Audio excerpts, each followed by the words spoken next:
ಸದಾಗಮೈಕವಿಜ್ಞೇಯಂ ಸಮತೀತಕ್ಷರಾಕ್ಷರಂ ನಾರಾಯಣಂ ಸದಾ ವಂದೇ ನಿರ್ದೋಷಾಶೇಷಸದ್ಗುಣಂ. ಓಂ ತತ್ಸತ್. ವಿರೋಧ, ಆಧಿಕ್ಯ, ನ್ಯೂನತಾ, ಅಸಂಗತಿ ಈ 4 ದೋಷ. ವಿರೋಧ ಅಂತಂದರೆ ನಮ್ಮ ಮಾತಿಗೆ ನಾವೇ ವಿರುದ್ಧವಾಗಿ ಹೇಳೋದು. ಸುಳ್ಳು ಅಂದರೂ ಅದೇ ತಾನೇ. ಸುಳ್ಳು ಹೇಳೋದು ಅಂದರೂ ನಮಗೆ ನಾವೇ ವಿರುದ್ಧವಾಗಿ ಹೇಳ್ಕೊಳ್ಳೋದು ಅನ್ನೋದೇ. ನಮಗೊಂದು ಗೊತ್ತಿರುತ್ತೆ, ಅದನ್ನು ನಾವು ಮ್ಯಾನಿಪ್ಯುಲೇಟ್ ಮಾಡ್ತೇವೆ. ಅಂದರೂ ಸುಳ್ಳು ಹೇಳೋದು ನಮಗೆ ನಾವು ವಿರುದ್ಧವಾಗಿ ಮಾತನಾಡ್ಕೊಳ್ಳೋದು ಅಂತ ಅರ್ಥ. ಇನ್ನು ವಿರೋಧ ಅನ್ನೋದು ಬಹಳ ದೋಷ. ಅದು ಮಾತುಗಳಲ್ಲಿ, ನಮ್ಮ ಮಾತುಗಳಲ್ಲೇ ಪರಸ್ಪರ ವಿರೋಧ ಬಂದುಬಿಟ್ರೆ ಇಂತಹ ದೋಷ ಅದು. ಅದರಿಂದಾಗಿ ವಿರೋಧ ತಲೆದೋರದಂತೆ ಮಾತನಾಡಬೇಕು ಅಂತಾಯಿತು. ವಿರೋಧಶ್ಚ. ಆಮೇಲೆ ತಥಾ ಆಧಿಕ್ಯಂ, ಇರಬೇಕಾದದ್ದಕ್ಕಿಂತ ಹೆಚ್ಚಿಗೆ ಹೇಳೋದು. ಆಧಿಕ್ಯಕ್ಕೆ ಒಂದು ಉದಾಹರಣೆ, ಪರ್ವತವು ಕೆಂಪು ಬೆಂಕಿ ಉಳ್ಳದ್ದಾಗಿದೆ, ಕಪ್ಪು ಹೊಗೆ ಇರೋದರಿಂದ ಯಾಕಪ್ಪ ಬೇಕು? ಪರ್ವತವು ಬೆಂಕಿ ಉಳ್ಳದ್ದಾಗಿದೆ, ಹೊಗೆ ಇರೋದರಿಂದ ಅಂತ ಸಾಕು. ಇದು ಬೇಕೇ? ಬೆಂಕಿ ಆ ಬಣ್ಣ ಇರಲ್ಲ ಅಂತ ಯಾರಿಗೂ ಗೊತ್ತಿಲ್ಲ, ಎಲ್ಲರಿಗೂ ಗೊತ್ತು. ಅದನ್ನು ಯಾಕೆ ಹೇಳಬೇಕು? ಅನವಶ್ಯಕವಾದದ್ದು ಅಂತ. ನಾನು ನೇರವಾಗಿ ಅನ್ನ ಮಾಡ್ತೇನೆ ಅಂತ ಹೇಳಲಿಕ್ಕೂ, ನೋಡಿ ಮೊದಲು ನೀರಿಟ್ಟು ಬಿಡ್ತೀನಿ, ಅದು ಕುದಿತಾ ಇದ್ದಾಗ ಅಕ್ಕಿ ತೊಳಿತೇನೆ, ಆ ಅಕ್ಕಿಯನ್ನು ಅದರೊಳಗಡೆ ಹಾಕ್ತೇನೆ, ಆ ಅಕ್ಕಿಯ ಒಳಗಡೆ ನೀರು ಹೋಗಿ ಅಕ್ಕಿ ಮಿದುವಾಗುತ್ತೆ. ಯಾಕಪ್ಪ ಬೇಕು? ಅನ್ನ ಮಾಡ್ತೇನೆ ಅಂತ ಹೇಳ್ಬೋದಲ್ವಾ? ಇದು ಆಧಿಕ್ಯ. ಹೇಳಬೇಕಾದದ್ದನ್ನು ನೇರವಾಗಿ ಕಡಿಮೆ ಪದಗಳಿಂದ ಕನ್ವೆ ಮಾಡೋದೇನಿದೆ ಅದು ಯೋಗ್ಯವಾದ ಮಾತು. ಅದು ಬಿಟ್ಟು ಅನವಶ್ಯಕವಾದದ್ದನ್ನು ಹೇಳ್ತಾ ಹೋದರೆ ಅದು ಆಧಿಕ್ಯ ಅನ್ನುವ ದೋಷ. ಇನ್ನು ವಿರೋಧದಲ್ಲಿ ಒಂದನ್ನು ಮಾತ್ರ ಹೇಳಿದ್ವಿ, ಪ್ರಮಾಣಕ್ಕೆ ವಿರುದ್ಧವಾದದ್ದು. ಪ್ರಮಾಣಕ್ಕೆ ವಿರುದ್ಧ, ಪ್ರತ್ಯಕ್ಷಕ್ಕೆ ವಿರುದ್ಧವಾದದ್ದು, ಅನುಮಾನಕ್ಕೆ ವಿರುದ್ಧವಾದದ್ದು, ಆ ಮಾತುಗಳನ್ನೆಲ್ಲ ಹೇಳಬಾರ್ದು, ಅದು ವಿರೋಧವೇ. ತಥಾಚ ವಿರೋಧ ಅಂದರೆ 2 ರೀತಿ: ತನ್ನಿಂದ ತನಗೆ ವಿರೋಧ ಅಥವಾ ತನ್ನ ಮಾತಿಗೆ ಪ್ರಬಲ ಪ್ರಮಾಣಗಳ ವಿರೋಧ. ಈ 2 ಏನಂತ ಕರೀತಾರೆ? ವಿರೋಧ ಅಂತ ಕರೀತಾರೆ. ಇನ್ನು ಆಧಿಕ್ಯ, ಹೆಚ್ಚಿಗೆ ಹೇಳೋದು, ಅದೇ ಅದನ್ನು ನಾವು ಹೇಳಿ ಆಯಿತು. ವಿರೋಧಶ್ಚ ತಥಾ ಆಧಿಕ್ಯಂ ನ್ಯೂನತ. ಪರ್ವತವು ಉಳ್ಳದ್ದಾಗಿದೆ ಇರೋದರಿಂದ ಏನರ್ಥ ಆಯಿತು? ಆಧಿಕ್ಯ ಅದೊಂದು ರೀತಿ ದೋಷ, ನ್ಯೂನತಾ ಇದೊಂದು ದೋಷ. ಈ ಕಸ್ತೂರಿ ಒಂದು ಜೋಕ್ ಮಾಡ್ತಾರೆ, ನಾ ಕಸ್ತೂರಿ, ನಾನು ಇದಾಗಿರೋದ್ರಿಂದಾಗಿ ಇಲ್ಲಿ ನಿಂತು ನಾನು ಇದನ್ನು ಮಾತನಾಡಿ ನಿಮಗೆ ಇದನ್ನು ಮಾಡ್ತಾ ಇದ್ದೇನೆ ಅಂತ ಹೇಳಿದ್ನಂತೊಬ್ಬ. ಏನು ಅರ್ಥ ಆಗಬೇಕು ಹೇಳಿ? ಇದೆಲ್ಲ ನ್ಯೂನತಾ. ಇದು ಅದು ಅಂತ ಹೇಳಿ ಮಾತು ಗೊತ್ತಾಗದಾಗ ನಾವು ಮಾತನಾಡ್ತೇವೆ. ಯಾವುದೋ ಮೂಡಲ್ಲಿದ್ದಾಗ ಇದನ್ನು ಮಾಡೋದ್ರಿಂದ ಇದಾಗೋಗುತ್ತೆ ಅಂತೀವಿ. ಏನು ಅಂತ ಗೊತ್ತಾಗಲ್ಲ. ಇದು ನ್ಯೂನತಾ. ಇನ್ನು ಅಸಂಗತಿ, ಒಂದಕ್ಕೊಂದಕ್ಕೆ ಸಂಬಂಧ ಇರಲ್ಲ. ಇದು ಇಷ್ಟು ಉಪಪತ್ತಿ ದೋಷಾಹ, ಯುಕ್ತಿಯಲ್ಲಿ ತಲೆದೋರುವ ದೋಷಗಳು. ಒಂದು ಮಾತು ಸರಿಯಾಗಿ ಕನ್ವೆ ಆಗದೇ ಇರಲಿಕ್ಕೆ ಈ 4 ದೋಷಗಳು ಕಾರಣ. ವಿರೋಧ ಇದ್ದರೂ ಕನ್ವೆ ಆಗಲ್ಲ, ಇವರೇನು ಹೇಳ್ತಾ ಇದ್ದಾರೆ ಅಂತ. ನ್ಯೂನತಾ ಇದ್ದರೂ ಗೊತ್ತಾಗಲ್ಲ ಏನು ಹೇಳ್ತಾ ಇದ್ದಾರೆ ಅಂತ. ಅಸಂಗತಿ ಇದ್ದರೂ ಅಷ್ಟೇ. ಆಧಿಕ್ಯ ಇದ್ದರೆ ಬೇಕಿಲ್ಲ. ನಾವು ಅವನ ಇಷ್ಟು ಮಾತುಗಳನ್ನು ಕೇಳಿಸಿಕೊಂಡ ಮೇಲೆ ಕಡೇನಲ್ಲಿ ಕನ್ಕ್ಲೂಷನ್, ಇವನು ಅನ್ನ ಮಾಡಲಿಕ್ಕೆ ಹೊರಟಿದ್ದ ಅನ್ನೋದು. ಹೀಗಾಗಿ ಈ 4 ಉಪಪತ್ತಿ ದೋಷಾ ವಿಜ್ಞೇಯ. ಒಂದು ವಿಷಯವನ್ನು ಕನ್ವೆ ಮಾಡಬೇಕಾದ್ರೆ ಈ 4 ದೋಷಗಳು ತಲೆದೋರುತ್ತವೆ. ಅದಕ್ಕೆ ಹೇಳಿದ್ದು ವಿರೋಧ, ಆಧಿಕ್ಯ, ನ್ಯೂನತ, ಅಸಂಗತಿ, ಈ 4 ಲಾಜಿಕ್ಕಿನಲ್ಲಿ ತಲೆದೋರುವ ದೋಷಗಳು. ಇನ್ನು ಜನಕಸ್ಯಾತ್ಯಯೋ ಜಾತಿ ಸ್ವಸ್ಯವಾನ್ಯಸ್ಯ ವಾ ಭವೇತ್. ಒಬ್ಬನಿಗೆ ಗೊತ್ತಿರುತ್ತೆ ಇವ್ರು ಯಾವ ಅಭಿಪ್ರಾಯ ಇಟ್ಕೊಂಡು ಹೇಳ್ತಾ ಇರುತ್ತೆ ಅಂತ ಗೊತ್ತಿರುತ್ತೆ. ಆದರೂ ಅದನ್ನು ಮೀರಿ ಅಪಲಾಪ ಮಾಡೋದು. ಒಬ್ಬ ತಂದೆ ಹೇಳ್ತಾನೆ, ನನಗೆ ಎದುರು ಮಾತನಾಡಬೇಡ ನೀನು ಅಂತ ಮಗನಿಗೆ. ಆಯ್ತಪ್ಪ, ಪಕ್ಕದಲ್ಲಿ ನಿಂತ್ಕೊಂಡು ಮಾತನಾಡ್ತೇನೆ ಅಂತಾನೆ. ಅಲ್ಲಿ ಎದುರು ಅಂತ ಹೇಳಿದರೆ ಭೌತಿಕವಾಗಿ ಅಂತ ಅರ್ಥವೇ ಅಲ್ಲ. ಇದನ್ನು ಜಾತಿ ಅಂತ ಕರೀತಾರೆ. ಮತ್ತು ಬರ್ತಾ ಇರುವ ಮಾತು ಯಾವ ಹಿನ್ನೆಲೆಯಿಂದ ಬಂದಿದೆ ಅಂತ ಗೊತ್ತಿದ್ದು ಅದನ್ನು ಮೀರೋದು. ಜನಕಸ್ಯ ಅತ್ಯಯೋ ಜಾತಿ. ಜನಕಂ ಪ್ರಮಾಣಮುದ್ದಿಷ್ಟಂ. ಜನಕ ಅಂದರೆ ಪ್ರಮಾಣ. ಪ್ರಮಾಣಕ್ಕೆ ವಿರುದ್ಧವಾಗಿ ಮಾತನಾಡಬಾರದು. ಅದು ಪ್ರತ್ಯಕ್ಷ ಆಗಿರಬಹುದು, ಶಬ್ದ ಆಗಿರಬಹುದು, ಅನುಮಾನ ಆಗಿರಬಹುದು. ಅನುಮಾನ ಅಂದರೆ ಲಾಜಿಕ್. ಇವು 3 ಮಾತುಗಳನ್ನು ಮೀರಿ ಮಾತನಾಡಿದರೆ ಅದನ್ನು ಜಾತಿ ಅಂತ ಕರೀತಾರೆ. ಇದು ನಿಗ್ರಹ ಅಂತ. ನಿಗ್ರಹ ಅಂದರೆ ವಾದದಲ್ಲಿ ಸೋಲೋದು ಇದೇ ಕಾರಣದಿಂದಲ. ಇಷ್ಟೇ ಕಾರಣದಿಂದ ಒಬ್ಬ ವಾದದಲ್ಲಿ ಸೋಲ್ತಾನೆ. ಈ ವಾದದ ಫಲಿತಾಂಶ 2: ಸಂವಾದ ಅಥವಾ ಅನುಕ್ತಿ. ಅವನು ಯೋಗ್ಯನಾಗಿದ್ದರೆ ಹೌದು ನನ್ನದು ತಪ್ಪು ಅಂತ ಒಪ್ಪಿಕೊಳ್ತಾನೆ, ಇದು ಸಂವಾದ. ನೀವು ಕೇಳಿದ ಪ್ರಶ್ನೆಗಳಿಗೆ ಅವನು ಉತ್ತರ ಕೊಡದೆ ಹೋದರೆ ಅದು ಅನುಕ್ತಿ. ಅವಾಗೆಲ್ಲ ಪ್ರಾಚೀನ ಭಾರತದಲ್ಲಿ ಈ ತರಹ ಆಸೆ ತೋರಿಸಿ ಊಟ ಹಾಕಿ ತಿಂಡಿ ಕೊಟ್ಟು ಮನೆ ಕೊಟ್ಟು ಸೌಲಭ್ಯಗಳನ್ನು ಕೊಟ್ಟು ಕನ್ವರ್ಟ್ ಮಾಡ್ತಾ ಇರಲಿಲ್ಲ. ಅದು ನೀಚರ ಕೆಲಸ. ಒಬ್ಬ ಪ್ರಚಂಡನಾದವನ ಹತ್ರ ವಾದಕ್ಕೆ ಕೊಡ್ತಾ ಇದ್ರು. ಆ ಮಾತಿಗೆ ಅವನ ಮಾತಿಗೆ ಎಲ್ಲ ಉತ್ತರ ಕೊಟ್ಟು ಇವರ ಪ್ರಶ್ನೆಗಳಿಗೆ ಅವನು ಆನ್ಸರ್ ಮಾಡದೇ ಇರಬೇಕಾದರೆ ಅದನ್ನು ಸೋಲು ಅಂತ ಪರಿಗಣಿಸ್ತಾ ಇದ್ದರು. ಇಷ್ಟಾದ ಮೇಲೂ ಗೆದ್ದವನ ಮತಕ್ಕೆ ಸೋಲುವವ ಸೇರಬೇಕು ಅಂತ ಇರಲಿಲ್ಲ. ಅವನಿಗೆ ಇಷ್ಟ ಆದರೆ ಸೇರ್ತಾ ಇದ್ದ. ಅದಕ್ಕೆ ಜೂರಿಗಳಿರ್ತಾ ಇದ್ದರು, ವಾದವನ್ನು ತೀರ್ಮಾನ ಮಾಡುವವರು ಸಭಾಪತಿಗಳು. ಆ ಜ್ಯೂರಿಗಳೇನು ಮಾಡ್ತಾರೆ, 3-5 ಜನ ಇರಬೇಕಿತ್ತು. ಆಮೇಲೆ ಆ ವಾಕ್ಯಾರ್ಥದ ಟೈಪ್, ವಾದದ ಟೈಪ್ ಯಾವುದು ವಾದ, ಜಲ್ಪ, ವಿತಂಡ ಹೀಗೆಲ್ಲ ಇರ್ತಿತ್ತು. ಅದು ಕಥಾಲಕ್ಷಣದ ವಿಷಯ. ಆ ತರಹ ವಾದ ಎಲ್ಲಿ, ಯಾವ ವಿಚಾರದಲ್ಲಿ, ಸಭಾಪತಿಗಳು ಯಾರು, ಸಭ್ಯರು ಯಾರು. ಸಭ್ಯರು ಅಂದ್ರೇನು? ಸಭೆಗೆ ಯೋಗ್ಯರಾದವರು ಸಭ್ಯರು. ಸಭಿಕರು ಅಂದರೆ ಜೂಜು ಶಾಲೆಯಲ್ಲಿ ಕುಳಿತವರು ಅಂತ. ಸಭ್ಯರು ಅವ್ರು ಕೂತಿರ್ಬೇಕು.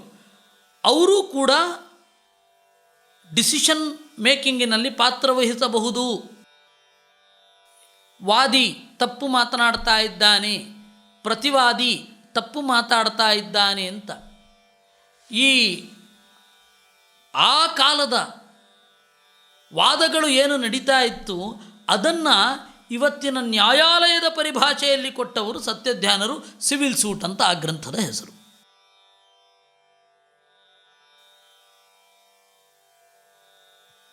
ನ್ಯಾಯಾಲಯದ ಪ್ರಕ್ರಿಯೆಗಳನ್ನೆಲ್ಲ ಈ ಮತದ ವಾದದ ಹಿನ್ನೆಲೆಯಲ್ಲಿ ತಂದುಕೊಟ್ಟಿದ್ದಾರೆ. ಬಹಳ ರೋಚಕವಾಗಿದೆ ಆ ಗ್ರಂಥ. ಸಭಾಸಾರ ಸಂಗ್ರಹ ಮತ್ತು ಸಿವಿಲ್ ಸೂಟ್ ಇವೆರಡೂ ಕೂಡ ಈ ಶತಮಾನದ ಅಥವಾ ಕಳೆದ ಶತಮಾನದ ಅದ್ಭುತ ಗ್ರಂಥಗಳು. ಆಧುನಿಕತೆಗೆ ಒಬ್ಬ ಪ್ರಾಚೀನ ಯಾವ ರೀತಿ ರಿಯಾಕ್ಟ್ ಮಾಡ್ತಾನೆ ಅಥವಾ ಅದನ್ನು ಹೇಗೆ ಮೈಗೂಡಿಸಿಕೊಳ್ತಾನೆ ಅನ್ನೋದಕ್ಕೆ ಅದ್ಭುತವಾದ ದೃಷ್ಟಾಂತ. 1920 ಆ 1900ರ ಸಂದರ್ಭಗಳಲ್ಲಿ ಇದು ನಿರ್ಮಾಣ ಆದಂತಹ ಗ್ರಂಥ. ಬಹಳ ಸೊಗಸಾದ ಗ್ರಂಥ.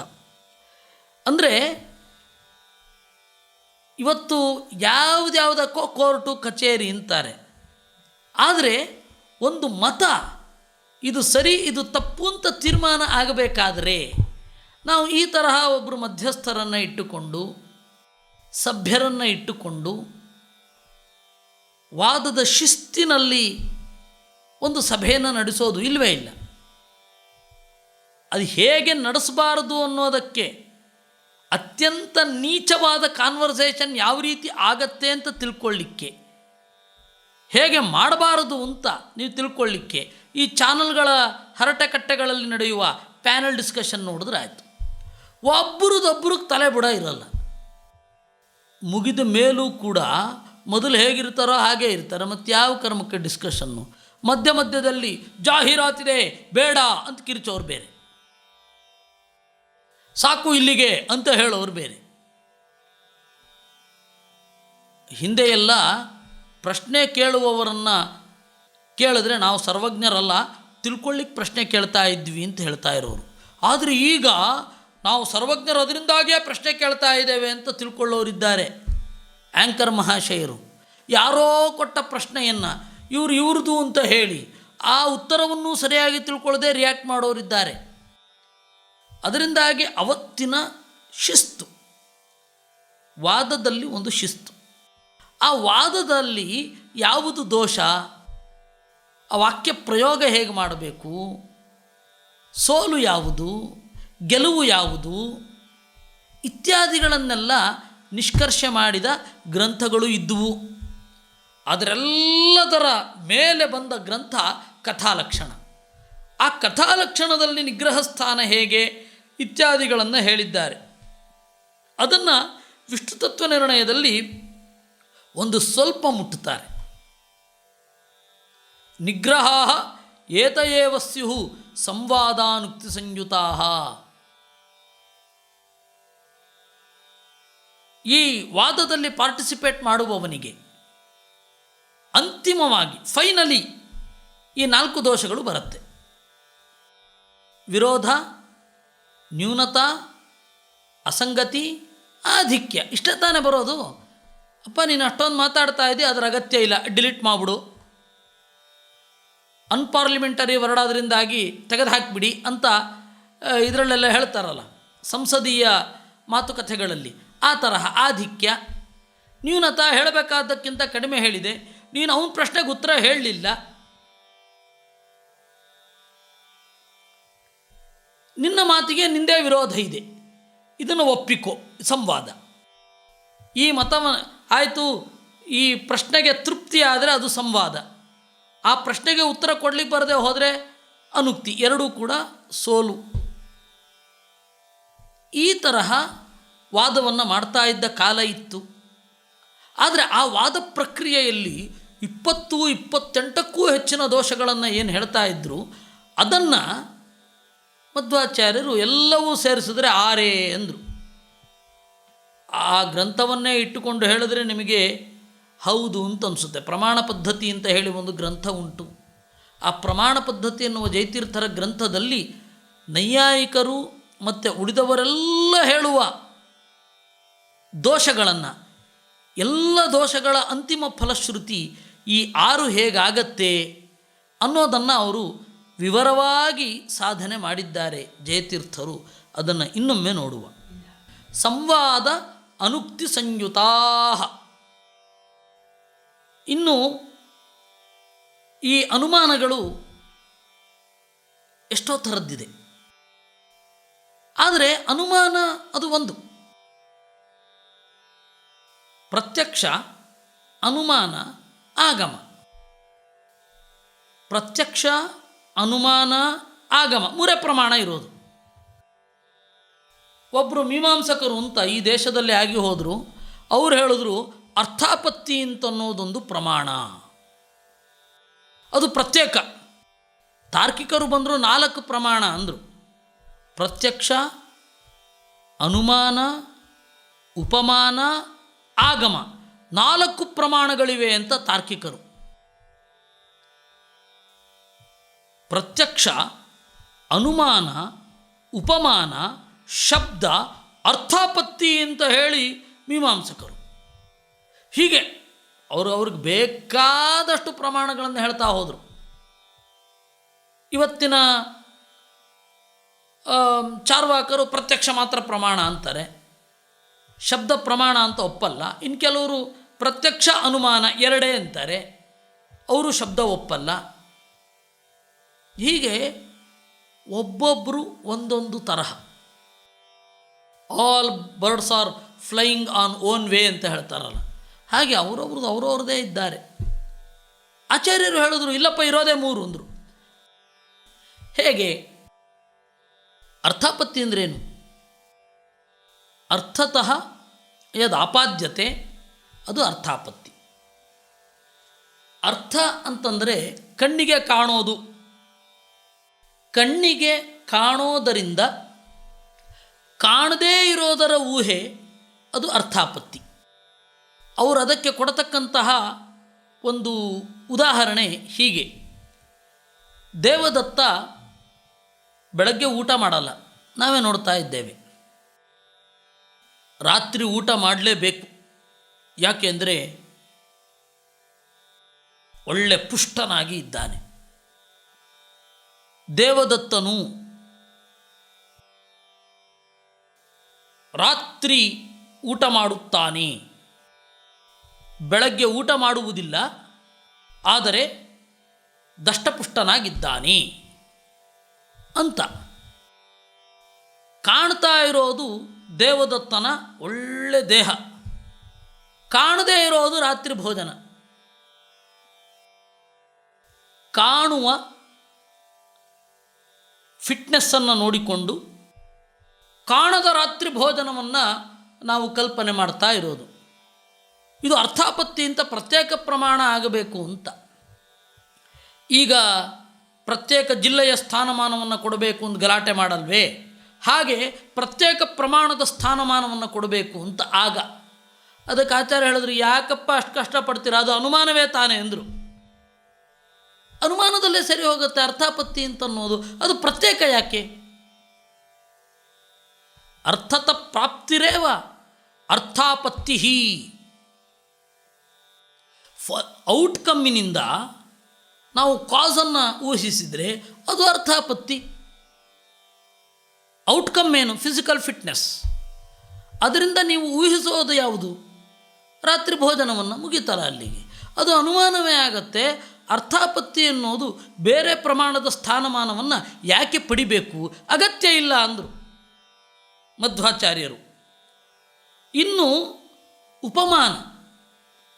ಉಪಮಾನ ಅನ್ನೋದು ಪ್ರತ್ಯೇಕ ಪ್ರಮಾಣ, ಅದು ಪ್ರತ್ಯೇಕ ಪ್ರಮಾಣದ ಸ್ಥಾನಮಾನವನ್ನು ಹೊಂದತ್ತೆ ಅಂದರು ತಾರ್ಕಿಕರು. ಮಧ್ವಾಚಾರ್ಯ ಕೇಳಿದ್ರು, ಯಾಕಪ್ಪ ಅದು? ಉಪಮಾನ ಅಂದರೂ ಅನುಮಾನದಲ್ಲೇ ತಾನೇ ಸೇರೋದು. ನಾವು ಅಣ್ಣನನ್ನು ನೋಡಿದ್ದೇವೆ, ತಮ್ಮನನ್ನು ನೋಡಿಲ್ಲ. ನೋಡಿದೆವು, ಅಲ್ಲಿ ನಾವು ನೋಡಿದ ವ್ಯಕ್ತಿಯಂತೆಯೇ ಒಬ್ಬ ಇದ್ದಾನೆ. ಕಣ್ಣು, ಮೂಗು, ಬಾಯಿ ಎಲ್ಲ ಒಂದೇ ಥರ, ನಮ್ಮ ಪರಿಚಯ ಇಲ್ಲ, ಮಾತನಾಡೋದು ಬೇರೆ ಥರ. ಓಹ್ ತಮ್ಮ ಅಂತ ಊಹಿಸ್ತೇವೆ. ಅಥವಾ ಒಬ್ಬ ಕಾಟಿ ನೋಡಿರೋಲ್ಲ, ನೋಡಪ್ಪ ಎಮ್ಮೆ ಥರನೇ ಇರುತ್ತೆ, ಅದು ಕಾಡೆಮ್ಮೆ, ವಿಪರೀತ ಫೆರೋಷಿಯಸ್ಸು, ಒಳ್ಳೆ ಕಪ್ಪು ಬಂಡೆ ಇದ್ದ ಹಾಗಿರುತ್ತೆ ಅಂತ ಹೇಳ್ತಾನೆ. ಸೊ ಅವನು ಊರಿನ ಎಮ್ಮೆಯನ್ನು ನೋಡಿರ್ತಾನೆ, ಕಾಡಿನ ಎಮ್ಮೆಯನ್ನು ನೋಡಿರೋಲ್ಲ. ಊರಿನ ಎಮ್ಮೆಯ ಹೋಲಿಕೆ ಕಂಡು ಬಂತು, ಅದನ್ನು ಕಾಟಿ ಅಂತ ಅಂದ್ಕೊಳ್ತಾನೆ. ಇದು ಉಪಮೆಯ ಪ್ರಯೋಜನ. This is final outcome of ಏನು? ಸಿಮಿಲಾರಿಟಿ. ಆ ಸಿಮಿಲಾರಿಟಿ ಅಂತನ್ನೋದನ್ನು ನಾವು ಲಾಜಿಕಲಿ ಯೂಸ್ ಮಾಡಿದಾಗ similarity will be used in logic, that's all. ಅಂದರೆ ಉಪಮಾನ ಅನ್ನೋದು ಅನುಮಾನವೇ ಆಗತ್ತೆ, ಉಪಮಾನಕ್ಕೆ ಪ್ರತ್ಯೇಕ ಪ್ರಮಾಣದ ಸ್ಥಾನಮಾನ ಬೇಡ ಅಂತ ಆಚಾರ್ಯರು ಹೇಳ್ತಾರೆ. ಆದ್ದರಿಂದಾಗಿ ಅರ್ಥಾಪತ್ತಿ ಅಂತನ್ನೋದು ಅನುಮಾನ, ಉಪಮೆ ಅನ್ನೋದು ಕೂಡ ಅನುಮಾನ. ಇನ್ನು ಒಂದು ವಸ್ತು ಇಲ್ಲ, ಇಲ್ಲದೇ ಇರೋದನ್ನು ನಾವು ಹೇಗೆ ಗ್ರಹಿಸ್ತೇವೆ? ಒಂದು ವಸ್ತು ಇಲ್ಲ, non existence. How we know there is non existence? How we know? ಹೇಗೆ ತಿಳ್ಕೊತೇವೆ? ಸುಲಭ ಇಲ್ಲ. ಆಚಾರ್ಯರು ಬರೋ ತನಕ ಸುಲಭ ಆಗಿರಲಿಲ್ಲ. ನೋಡಿ, ಒಂದು ನೆಲ ಇದೆ, ನೆಲದ ಮೇಲೆ ಮಡಿಕೆ ಇಲ್ಲ. ಏನು ಹೇಳ್ತೀರಾ ನೀವು? ನೆಲದ ಮೇಲೆ ಮಡಿಕೆ ಇಲ್ಲ. ಮಡಿಕೆಯ ಇಲ್ಲದಿರುವಿಕೆ ಅಂದರೆ ಏನು? ನೆಲವೇ ಅಲ್ವೇ? ಅದರಿಂದಾಗಿ ಒಬ್ಬರು ಹೇಳಿದ್ರು, ಅಭಾವ ಅಂತಂದರೆ ನಥಿಂಗ್ ಬಟ್ ಫ್ಲೋರ್. ಅಭಾವ ಅಂದರೆ ನೆಲನೇ ಅಭಾವ. There is no difference between earth and pot. ಯಾವುದು? Non existence of pot and earth. ಇದು ಎರಡಕ್ಕೂ ಕೂಡ ವ್ಯತ್ಯಾಸವೇ ಇಲ್ಲ. ಅದರಿಂದಾಗಿ ಒಂದರ ಇಲ್ಲದಿರುವಿಕೆ ಅಂದರೆ ಇನ್ನೊಂದರ ಇರುವಿಕೆ ಅಂತ ಒಬ್ಬರು ಲಾಜಿಕ್ ಮಾಡಿದ್ರು. ಈ ಅಭಾವವನ್ನು ಗ್ರಹಿಸಲಿಕ್ಕೆ ಬೇರೆಯದೇ ಆದ ಒಂದು ಪ್ರಮಾಣ ಬೇಕು, ಅದು ಅನುಪಲಬ್ಧಿ ಅಂತಂದರು.